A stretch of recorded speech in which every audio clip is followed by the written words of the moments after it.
আলী আহসান মোহাম্মদ মুজাহিদ 1948 সালে ফরিদপুর শহরে জন্মগ্রহণ করেন। তার পিতা ছিলেন এদেশের একজন বিশিষ্ট আলেমে দ্বীন মাওলানা আব্দুল আলী। ফরিদপুর মইজউদ্দিন হাই স্কুল থেকে তার প্রাথমিক শিক্ষা শুরু হয় এবং চট্টগ্রাম বিশ্ববিদ্যালয় হতে কৃতিত্বের সাথে রাষ্ট্রবিজ্ঞানে এমএ পাশ করেন। 1965 সালের তৎকালীন স্বৈরাচারী শাসক আইয়ুব খান ও সামরিক স্বৈরাচারী ইয়াহিয়া খান বিরোধী আন্দোলনে বলিষ্ঠ ভূমিকার কারণে আলী আহসান মোহাম্মদ মুজাহিদকে দুইবার কারাবরণ করতে হয়। এরপর 1969-এর গণ আন্দোলনে তিনি ফরিদপুর ছাত্র সমাজের নেতৃত্ব দেন। 1987 সালে স্বৈরাচার বিরোধী আন্দোলনের কারণে তিনি আবারও কারাবরণ করেন। 2000 সাল হতে তিনি বাংলাদেশ জামায়াত ইসলামীর সেক্রেটারি জেনারেলের দায়িত্ব পালন করে আসছেন। ইসলাম বিরোধী ধর্মহীন আওয়ামী বাকশালী শাসনের বিরুদ্ধে জনতার আন্দোলন যখন তুঙ্গে, ঠিক তখনই 2001 সালের 4 এপ্রিল আলী আহসান মোহাম্মদ মুজাহিদকে গ্রেপ্তার করা হয়। বিতর্কিত তত্ত্বাবধায়ক সরকারের সময়ও মিথ্যা অজুহাতে তাঁকে গ্রেপ্তার করা হয়। 2001 সালে 4 দলীয় জোটের বিজয়ের পর আলী আহসান মোহাম্মদ মুজাহিদ সমাজ কল্যাণ মন্ত্রণালয়ের দায়িত্ব পালন করেন।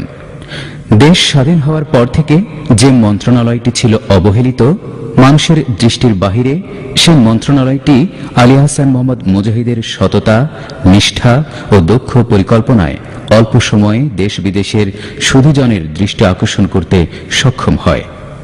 দেশের গরিব, অবহেলিত, সুবিধা বঞ্চিত, প্রতিবন্ধী জনশক্তিকে জনসম্পদে পরিণত করার জন্য আলী আহসান মোহাম্মদ মুজাহিদের কর্মপরিকল্পনা ও কার্যক্রম পুরো জাতিকে আশান্বিত করে তোলে। তিনি ধর্ম, বর্ণ নির্বিশেষে সকল মানুষের কাছে সমানভাবে ছুটে গেছেন। ইসলামী নেতৃত্বের গুণাবলী সম্পন্ন একজন মুসলিম নেতার যেভাবে রাষ্ট্র পরিচালনার গুণাবলী থাকার কথা, জনাব আলী আহসান মোহাম্মদ মুজাহিদ তার মন্ত্রণালয়কে ঠিক সেভাবেই পরিচালনা করেছেন। তিনি তার কর্মদক্ষতা ও মন্ত্রণালয় পরিচালনায় সুগভীর জ্ঞানের কারণে দেশ বিদেশের সবার কাছে সমানভাবে সমাদৃত হন। বিভিন্ন আন্তর্জাতিক সেমিনার ও সম্মেলনে আমন্ত্রিত হয়ে প্রিয় বাংলাদেশকে সাম্য ও সমৃদ্ধির বাংলাদেশ হিসেবে উপস্থাপন করতে সক্ষম হন। সর্বদা নিরহংকারী, সহজ সরল জীবনযাপনকারী, সৎ, সর্বোপরি খোদাভীরু একজন মানুষ আলী আহসান মোহাম্মদ মুজাহিদ। আপনারা জানেন, বাংলাদেশের 2 জন মন্ত্রী ছাড়া অন্য কোনো মন্ত্রী বলতে পারেননি, যদি আমাদের মন্ত্রণালয়ে 1 টাকার দুর্নীতিরও প্রমাণ কেউ দিতে পারেন, তাহলে জীবনে আর রাজনীতি করব না। আর সে 2 জন হলেন বাংলাদেশ জামায়াত ইসলামীর আমির মাওলানা মতিউর রহমান নিজামী ও সেক্রেটারি জেনারেল আলী আহসান মোহাম্মদ মুজাহিদ, যাদের রাজনীতি হচ্ছে আল্লাহর সন্তুষ্টির জন্য, দেশের জন্য আর দেশের